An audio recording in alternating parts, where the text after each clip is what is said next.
conversation, the Situation Room, feeling the pulse of the nation. Now, if you want to study abroad and even live abroad, you just need to know, so what institutions of higher learning are available for me to go and study abroad, right? Mm-hmm.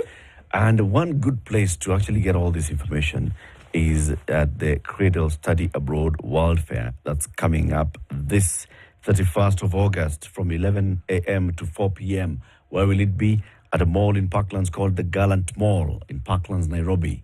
What will you get there? All the information about universities, international universities. In fact, those international universities are sending their representatives into the country. Mm-hmm. So they'll be there. This university, the other university, the other university, you get to talk to them. They tell you this is why you can come and study here with us. This is what the requirements would be. This is how you apply. They can even help you start the application process. All right, do you need some scholarship? They can even help you, tell you some of the scholarships on offer in the institution. What do you need? You need accommodation assistance? Okay, we can sort you out in terms of accommodation. This is how you apply for it. Do you need to apply for student visa? We can even assist you there in the application process for student visa. They walk the journey with you. And all you need to do is do what? Turn up on that day. What day? 31st of August. Where? Gallant Mall in Parklands. You need to make sure you register, however. Register before you turn up. And you do that on the website, which is www.cradle.com, or you can call 0799 000 Make sure you register. It's by invite only. So you register, you're invited, you show up, you get it done, you go. Yes. Mm-hmm. Please spell the word Cradle. Craydel. That's it. Yep. Cradle.com. Or you can call what number? 0799 000 444. That's it. Huh? Mm-hmm. That's it. It's just like that. Make sure you register so that when you go there, they are ready for you. Senor. Mm-hmm. City. It's important again for people to do regular medical checkups. It's absolutely mandatory. Absolutely mandatory, because you then get to know what possible ailment may be lurking inside you. It is absolutely mandatory. Now, you may take this lightly, but every single day, people die. Every single day, people get hospitalized. And people who get hospitalized, unless they were hit by a car and then it's called an accident, it means there's a disease that has been inside their body for a while. And when it becomes manifest in the worst possible way, they then go to hospital.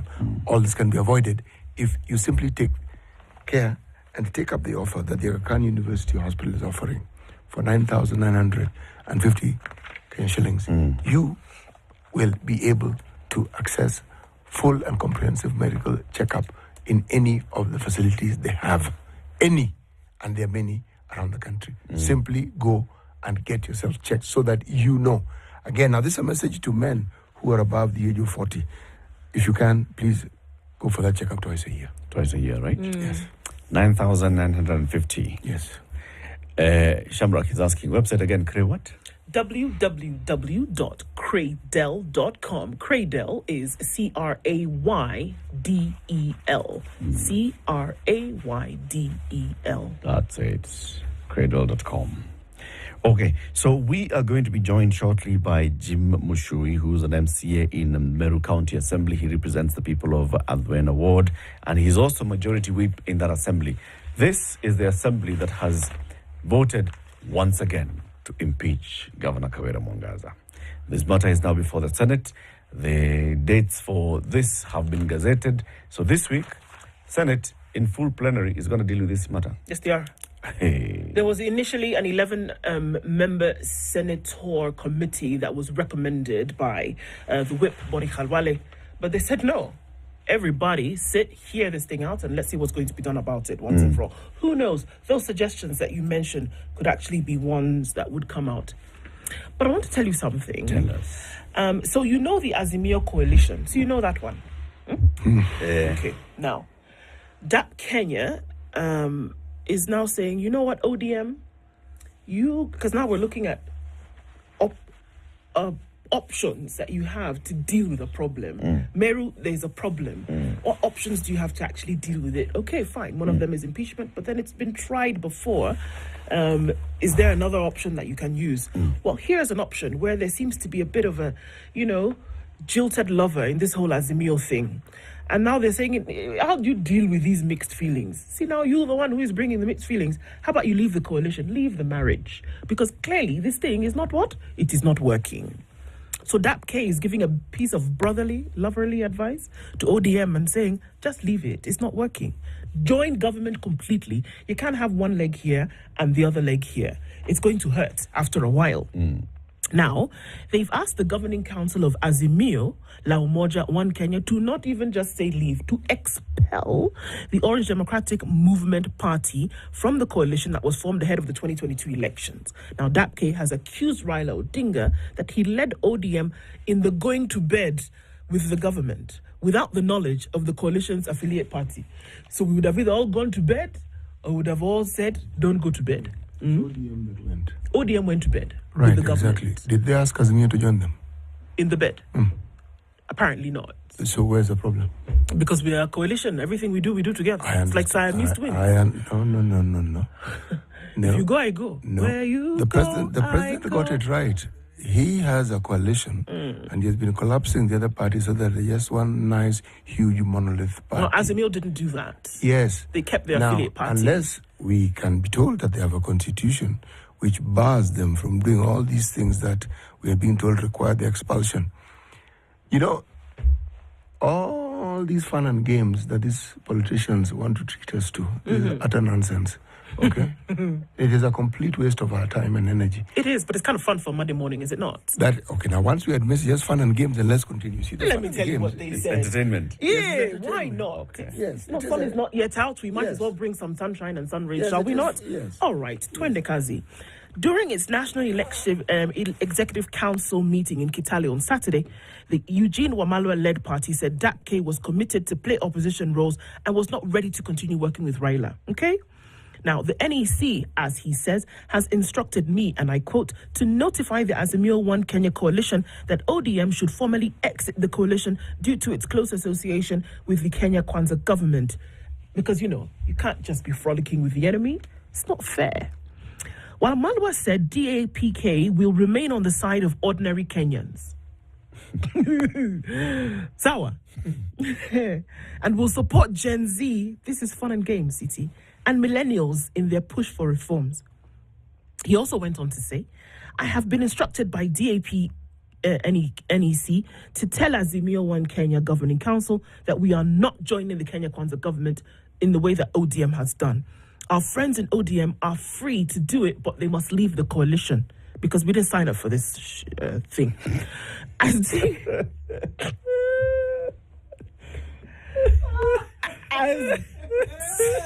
As DAP-K, we didn't sign up for this snap. Hey, we are remaining in the opposition because we want to rescue Kenyans.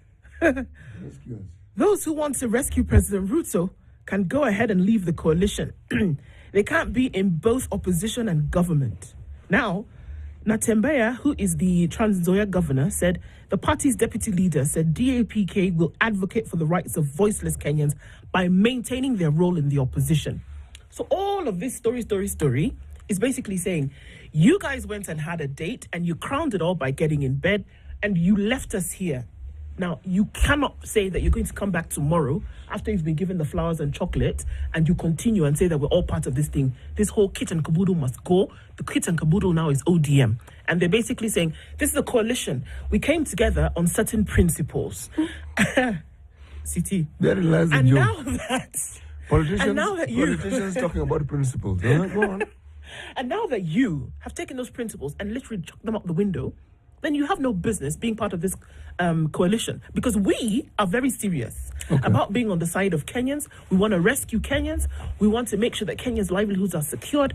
And we cannot continue to do that with one party in this affiliation who is with the government. So carry and go. I have heard the polygamous nature of our political circus It's good for a little humor on Monday morning, but it's tiresome. It sees us being humorous, right? If you just think about it, when will this nonsense ever end? Yes. Absolute stinking nonsense. Every time we talk about it, you see what my problem is, I feel we are giving air to something we should not bother giving air to. This is nonsense. It's like we are normalizing. Yes. Oh my goodness. It's absolutely... Well, what is this? I mean, just look at it. What is this? We have serious problems in this country. Serious problems. Then you wake up And then this is what we're being... you wake up on a Saturday morning, you gather yourselves, Yes. you sit around, obviously you spend money for people to come and listen to you talk this gibberish, and then you come and tell us, "No, in fact, what we are saying is that they should not be here because they left." And what are you talking about? What, this is a kindergarten If you're really serious about being in the opposition, you don't need to be telling us about who needs to be leaving the party. You need to be bringing out these issues on a regular basis, day in, day out, until something is done about it. There are people who are traversing the country today, talking about things that were supposed to have been done that have not been done. But then here you are, and you're telling me that essentially what you are is you're behaving like a woman scorned. And you're saying that, because... if it was your name that had been selected, would we hear you speaking in this manner? And that's the thing that drives me up the wall. That there's so many important matters that need to be addressed. But here we are, doing this political song and dance, dog and pony show, essentially is what it is. To parade yourselves here as though things don't matter, when they do. All this talk... You know what? Yes. The bottom line is, actually, this also matters.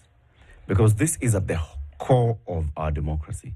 If we call ourselves a multi-party democracy, then this kind of games, they really do matter. How they are played. It does matter.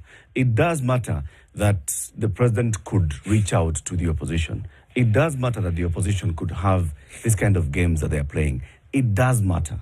It does matter that the Azimio Council has not met up to now. It does matter that Kenya Kwanza is not even clear whether it's Kenya Kwanzaing or not. It's Kenya Kwanzaing. It does matter. Because this is the fabric of our democracy. We are a democratic republic.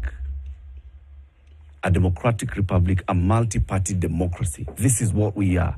But this nonsense that we see from Kenya Kwanza and Azimio, this is not what our constitution says. That Kenya shall be a multi-party democratic republic. It's not this. It's not this. It's not at wake up today because you have gone and met the president, you shall be sanctioned by your party. Another group wakes up tomorrow, they meet the president, they are appointed with the party, they are okay, they can be by the party. Because other guys, they are not joining the party, they're asking these other guys, you just leave and leave us alone.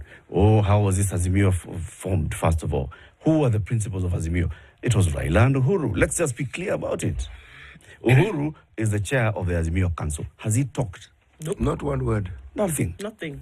The principal of Azimio, who was the presidential candidate, was Raila Odinga. What is he saying? No, we have not left. Oh, no, it's our people. Oh, no, we only donated. Oh, no, it's Uhuru who called me. Oh, no, it's this and the other. What kind of democracy are we playing? And then those in parliament are saying, no, we are now in government. If we are nice guys, we deserve to be. What nonsense is this? Amidst everything that we have in the country, and this is what we have to deal with. Can you imagine? Does any of this change the lives of these Kenyans that everybody purports to want to be on the side of? Tell me, does it really? It can never change if we continue behaving this manner. We have got to get to a level where we have some serious level of proper political hygiene and the bad manners of those political leaders. And you've got to call them out by name. Uhuru Kenyatta, William Ruto, Kalonzo Musyoka, Raila Odinga, Wycliffe Musalia Mudavadi, Stephen Musyoka, Kalonzo Musyoka is there, Eugene Wamalwa. Those ones. Here they are. These guys, because of their political bad manners, we have a kind of a crumbling political system in this country. We do not have a multi-party democracy because of these guys. And they've got to shut up. Anyway, our guest is here. Jim Muchui is an MCA in the Meru County Assembly. He is representing the people of Adwana Ward. Good morning, Jim. Good morning, Eric. How are you? I'm fine. It's good to see you here again. Good to see you. We are here sometimes, I think, was it like a year ago. It Imagine. was in October last year. It was in October last year. Yeah, we are here again. Imagine you are Yeah. back. Yeah, we are back. When you were here the last time, you were the majority whip Yes. in the county assembly. Yes. You have come back, you're still the majority whip in the county assembly. Yeah, sure. You are whipping your members to get rid of your governor. You're back to the Not same. really. I'm whipping my members to get rid of incompetence. Okay. Yeah. Okay. This is our City will welcome you in the day's proverb. City, Yes. please tell the MCA where our proverbs are coming from. For the whole of this week, our proverbs will be from a landlocked country on this continent. It's the largest country, 5th largest country in Africa, and 20th largest country by area in the world. It's called Chad. Landlocked country of Africa. Interesting country. Huge, huge, huge, huge, huge, huge, huge. You know, when you say largest, people ask me, okay, you're a Kenyan, and what's the number of Kenya? Just let you know, we're 23rd. We're 23rd largest country in Africa. Yes, 23rd. Okay. The others smaller than us. There's some really tiny, but we're 23rd. Yeah. Okay? Now, the proverb. For the whole of this week, our proverbs will be from the Republic of Chad. The more feathers a chicken has, the bigger it looks, and the nearer it approaches the grave. Say again. The more feathers a chicken has, the bigger it looks, and the nearer it approaches the grave. Jim, what's your interpretation of this proverb? Definitely. Okay. You said the more feathers A chicken has, the bigger it looks, Okay. and the nearer it approaches the grave. To be slaughtered or to be slaughtered or okay. Yes. I think the problem. Okay, and I don't know. I don't really get it right, but I think as pertains the grave, most of the time the chicken doesn't die a natural death. It is slaughtered most of the times. So maybe it looks fat. Yes. So. What do you if think a the chicken message looks is? fat, Sorry, if it looks fat, what will happen? it will be slaughtered definitely And eaten. and eaten, of course. What do you think the proverb is telling us? I'm not sure. I'm Try. not sure. We actually want you to tell us what you think. This is not a Kenyan exam where there are right answers. This one, there are no right answers. The right answer is the one you tell us. So I think it means sometimes when things look good, maybe they are heading towards direction. Good. They may look good, but in reality, they are heading Into in the not so right direction. That's a good one. That's a good one. So, Jim, tell us this latest move to impeach the governor of Meru County. How did it begin, and how did it end up here?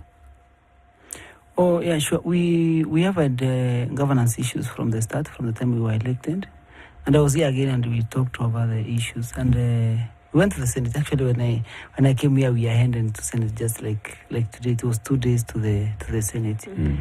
It's unfortunate that 2 years into the election, we are really into this back and forth, because as the members of the county assembly, we believe things are not moving in Meru as they should move.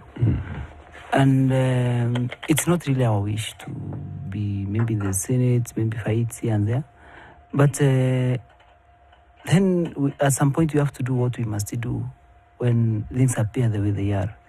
So I must say that we have had serious governance issues, and we hoped they would change. When we got elected, we tried to get along with the governor and maybe try to do development for the people of Meru, of which we were elected. But unfortunately, things were not moving. So we went for the first impeachment. And Senate told us, no, guys, go back and sort your mess down there. So we went and tried to sort our mess. And we came together, actually. I personally was very close to the governor for 1 year. And now, for that 1 year, there are things that you don't really agree with. And we were really close. And we tried to help where we could and all that. But we realized also things were not moving. So when there were serious crimes and all that, we came to the Senate again. And things played the way they played. So we went back. So when we went back for this second time, for us as the members of the county assembly, we have played our role. Because I have heard also people talk about the solution and all that. And if you look from the side of the assembly, we passed this year, the 2023-2024 budget. We passed it as the governor, because we didn't want a lot of fight, we passed it as the governor wished. And the question we have been asking is that we have passed the budget as we wished. We have approved all the CECs. We have approved all the boards that you want to work. We have, like for the supplementary budget, we have approved supplementary budget. It came way late towards the end of the close of financial year. And after all this, your people are expected to get services. So we went back there, we waited for services there, and there's nothing. Or let me not say there's nothing, there's very little, if I can say. When it comes to the issues of utilization of funds, and also governance, serious governance issues. For example, the issues we have right now, how do you, for example, we have a revenue board that collects way below what should be collected. The chair of the revenue board can only be appointed by the governor. I cannot appoint the chair of the service board, the revenue board. That chair of the revenue board cannot be appointed by the CEC. But for a whole year, we have run without a chair for revenue board. So it is the board that's actually spending. So the questions we're asking the governor, how have you been able to spend like around 400 million for the revenue board without a functioning board? How have you been? There's a MCIDC, Meru Investment and Investment Corporation. How are you able to run that for a whole year without a board? We allocated 60 million. How are you able to run like MYS board without a board for more than a year? So those are some of the issues that we have. Right now we have approved. Actually, we have 2 weeks ago we passed our appropriations bill, the budget, and before it goes to the budget. The budget estimate goes to the departmental budget goes to the CEC finance, then to the cabinet, then to the assembly. It is approved by the board for the department first. So the questions we ask in Mwangaza is, who approved these budgets? 3 weeks ago, the revenue board as appointed as CEO, they advertised. We have those documents. They did a shortlist, and they have 2 weeks ago actually, a CEO reporting in office. Who recruits? Who advertises? A board. It doesn't have a board for a year. So there are a lot of illegalities kind of happening in Meru, and we have tried. I'm telling you, Eric, we have tried as members of the county assembly. Can I ask you, Jim? So yes, I just want to go through some of these things. I mean, what you've said, it makes sense. But then to understand the procedure, that if you should find an anomaly, right, in the way things are being governed, then what is the procedure for recourse to say, why is this happening in this manner? And then how you will get an answer. Because if you look at the first 6 or 7 charges or issues, accusations, they're around what you've mentioned. Yeah, sure. She's accused of the appointment of a certain person towards the County Public Service Board, revoking rather that appointment. Yeah, revoking, yes. She's accused of failing to appoint the chairperson of the Revenue Board, like you have stated, the Microfinance Corporation, the Meru Youth Service Board, and the Meru County Investment and Development Corporation Board. Yet another issue of administration failed to, or rather refused to, implement the recommendations of the Assembly to dismiss the County Secretary, accused of illegally dismissing a number of people, CEO of the County Revenue Board again, CEO of the Liquor Board, Managing Director of the Microfinance Corporation, and on and on. The next 2 also have something to do with appointments. So when you find there's an anomaly, what is the procedure for recourse? Do you say, we're presenting these to your desk, can you explain why 1, 2, 3 has happened? And if that's the case, I'm curious as to what she said when this was presented to her. There is what happens is there are 2 levels of accountability. There are things that should be done by the CECs and the chief officers. And then there are things that should be done by the governor specifically. So our role as an assembly, when we find an anomaly, when there is a working relationships, you can ask the governor what is happening, or you do by writing. So what happens with the four main sagas? We call them sagas, autonomous bodies, the Meru Microfinance, the MYS, and the Revenue Board. We sometimes in August last year. Actually, they nominated, the governor nominated people to those bonds in June. But those positions are not fallen vacant. Not yet. Not yet. They are not fallen vacant. We have gazette notices. You'll be seeing them in the Senate today. So, what do you mean they're not fallen vacant? Jimmy just told us that they were running. There was nobody for a year. Vacancy. Yeah, okay, around a year. Some of them were falling vacant in August, others in September. So what happened is this. In June, the governor nominated people to those vacancies. So the clerk wrote back and told them, kindly check, because now when we are the clerk is there throughout. For us now, we have been elected. So when these people were vetted last, they have the gazette notice. So he wrote back to the governor and told them, now I can see some or most of these things have not fallen back. Can you kindly provide us with the right information? So what they did, they never got back. When they fell back in around December, the clerk wrote again to the executive, the assembly. We're talking about last year, 2023. Last year, yes. Okay. We wrote back to them and told them, now, this you never got back with information, but these things are fallen vacant. And you see something like our revenue budget is quite sensitive. We have those letters today, you will be seeing them. So they never replied.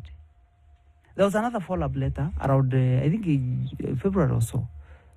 So there has been those efforts to try and remind them. For example, you were talking about the issue of service board. The government doesn't have powers to dismiss any member of the public service board. They are quite they don't have an independent 6-year term. Yes, they are independent. And that has to go through the assembly. So what is happening in Meru, and the problem we have, is that now the CEO of the service board had to go to court, and she had to get a court injunction. What this means for us, it means for us now there's a lot of money, and you saw the other day the executive being graded by the Senate. We have over 800 million pending legal fees, the money we hold lawyers. So there's a lot of wastage because of miscalculations. You mentioned the issue of chief of staff and the executive secretary. Yep. One of the center of contentions last year, in the last impeachment, was the actions of the chief of staff and the county secretary. When it came to the Senate, the governor said it wasn't me. It was the county secretary, it was the chief of staff. The assembly doesn't have powers to impeach the chief of staff. It doesn't have powers to impeach the county secretary. We can only impeach the governor and the CCs. So what we did, when we got back to Meru, out of all those actions, 1,611 Meru residents did a petition to the assembly, asking for investigation, because now there is a lot of legal fees amounting from illegal dismissals. So when we did a report, there was a recommendation that you, governor, now, the chief of staff is no longer serving the interests of the county. Kindly start a process to dismiss her. And also the county secretary. She ignored. And you know the report of the county assembly is binding. She was given 60 days. It's binding. So right now we are back in the Senate. And for example, there's a guy who was accused of murder of the blogger, sniper, Crispus Manyara. The guy was arrested. He stayed in remand for like 3 months. He was charged for murder. For like 6 months, he has been on a county payroll, being paid full salary. We have pay slips up to while he's in remand. Well, he is in remand after being charged of murder. Is that against the law? It's against the law. Actually, the HR manual says that if you don't appear for work in 10 days, you should be put on half salary, while your supervisor is investigating where you are. Then, if actually you were charged, you should be terminated. When you're charged? Yes. When you're charged, you should be terminated. Even before your conviction? Yes. But our laws state clearly that you are innocent until proven guilty. Yes, but also the same HR law says you should be you should be stopped until you're done. Now, if you go ahead and jailed for 6 months, then you are complete. What do I say? I'm saying not really terminated, but you should be Interdicted. Interdicted, yes. The one is interdicted. Until now, you are clear the the process. So, who has been paying? The chief of staff. So today in the Senate, the governor will be saying it wasn't me, it was the chief of staff who was paying this guy while he is in charge of Manda. And we will be asking the governor now, but we told you, but we help you. We give you a report of the assembly to dismiss this guy. The chief of staff. So you keep them there so that now you can be committing illegalities through them. So now when we ask you for accountability, you say, but does the chief of staff have the mandate or the powers to actually authorize somebody's payment? Yeah, you see, the guy is a communication officer in the office of the governor. And the immediate supervisor is the chief of staff. Yes. Yeah. But again, let me ask the question. The fact that somebody reports to you, if you're head of a department, do you have the authority to determine whether that person gets paid or not? You see, as a supervisor and accounting officer for that department, you are the supervisor, direct supervisor of that person. So there's an HR. So what you do as the supervisor of that person, you report to the HR and with recommendations because you are the supervisor. That's what happens. So you report that this person has not been in the office. He has not been in the office and all that. And he did not report. And did not report. So, Maybe Let's take a break. Okay. Let's take a break. It's 22 minutes to 8. Jim Muchui is a majority whip in the Meru County Assembly. He's the MCA for Adwana Ward. He's here telling us why, once again, the County Assembly has impeached Governor Kawira Mwangaza. This is the Situation Room, the only way to start your day. What? My head is aching.